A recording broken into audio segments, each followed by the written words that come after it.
Sampai kapan Yesus segala beban hidupmu. Shalom, selamat pagi Bapak Ibu Saudara yang terkasih, salam sehat. Senang berjumpa dengan Bapak Ibu Saudara lagi di channel ini untuk saya boleh kembali berbagi firman Tuhan. Saya yakin dan saya percaya saudara-saudara dalam keadaan sehat, dalam keadaan yang baik. Sukacita dari Tuhan itulah yang akan menyertai, menolong dan membimbing kita sepanjang hari. Saudara-saudara yang terkasih, firman Tuhan bagi kita di dalam Efesus pasal 4 ayat 29. Firman Tuhan tertulis, "Janganlah ada perkataan kotor keluar dari mulutmu, tetapi pakailah perkataan yang baik untuk membangun, di mana perlu, supaya mereka yang mendengarnya beroleh kasih karunia." Amin. Firman Tuhan, saudara yang terkasih, saudara-saudara, banyak hal yang harus kita lakukan. Ada banyak hal yang harus kita pikirkan untuk menolong, untuk membantu, untuk mengasihi orang lain. Tentunya kita berpikir bahwa setiap pemberian kita dengan materi, benda apapun, itu juga bisa membantu untuk menolong dan mengasihi orang lain. Tetapi ternyata saudara-saudara, ada hal lain yang perlu lebih baik, ya, di luar daripada benda atau barang apapun yang kita berikan untuk menolong orang lain. Apakah itu? Yaitu dengan perkataan kita. Perkataan menjadi satu-satunya juga, salah satunya bagian untuk kita bisa menolong dan berbuat baik. Bagaimana dengan perkataan itu? Nah, perkataan itu harus perkataan yang baik dan yang membangun. Rasul Paulus sangat tegas, ya, sangat tegas dia sampaikan ciri-ciri orang yang hidup baru, manusia baru.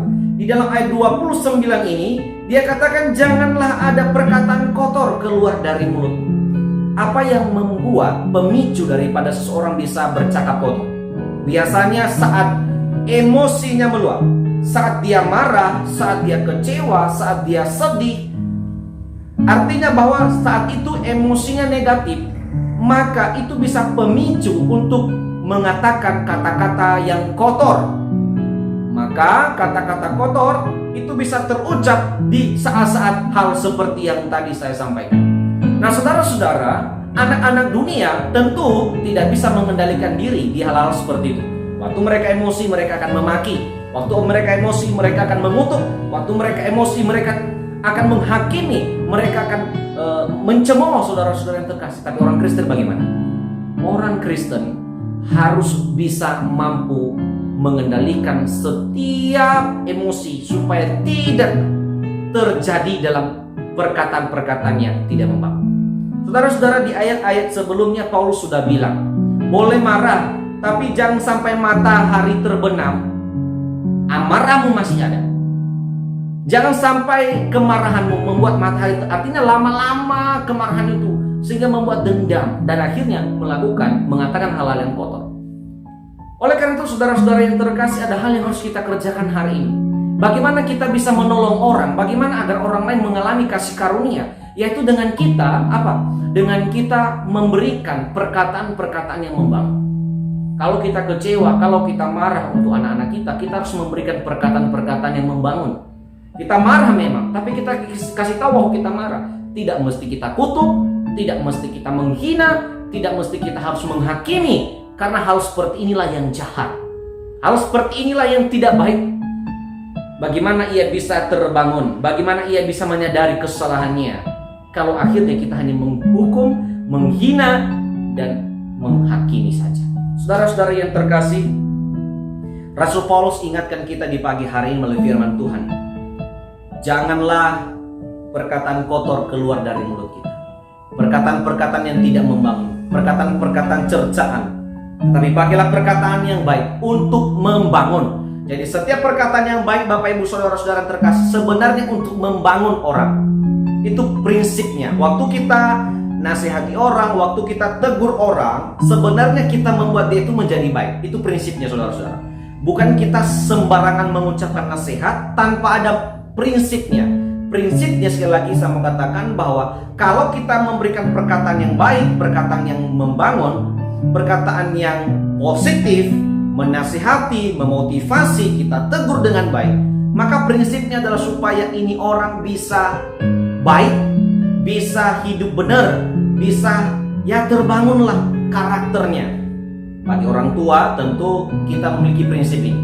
Orang tua yang sayang anaknya, orang tua yang cinta anaknya, pasti memberikan perkataan-perkataan yang memotivasi. Nah, tujuannya apa? Supaya anak kita terbangun karakternya. Bukan menghakimi, bukan semakin kita judge anak kita sehingga lama-lama anak kita memberontak, karakternya terbunuh. Inilah yang harus kita hindari dalam diri kita sebagai orang-orang Kristen. Hindari perkataan-perkataan yang membunuh karakter seseorang. Karena itulah, mari pakailah perkataan yang baik untuk membangun. Supaya apa? Mereka yang mendengar beroleh kasih karunia, beroleh kebaikan, beroleh sukacita. Saya yakin kita tidak suka dibentak, saya yakin kita tidak suka dihina, saya yakin kita tidak suka dicemooh, saya yakin kita tidak suka dihakimi atau dimaki-maki. Waktu kita salah, ya, kita pasti tidak suka dengan perkataan negatif. Yang kita sukai adalah bagaimana ia menegur saya dengan lembut. Maka Rasul Paulus juga ingatkan ini kepada murid-muridnya seperti Timotius, ya, seperti Filemon, ya. Dia katakan bahwa tegurlah mereka dengan lemah lembut. Kita juga orang Kristen. Lemah lembut itu tidak mesti harus lemah gemulai, ya, tapi kita harus betul-betul pas, lembut, betul, benar adanya yang kita sampaikan untuk membangun karakternya. Oleh karena itu, melalui firman Tuhan hari ini, mari belajar, mari kita dorong diri kita untuk menjadi orang-orang yang memotivasi orang lain, membangun karakter orang lain melalui perkataan-perkataan baik dari kita. Tuhan memberkati, Tuhan dimuliakan. Terima kasih untuk hari ini. Selamat beraktivitas Bapak Ibu, selamat bekerja. Tuhan memberkati. Selamat pagi. Shalom.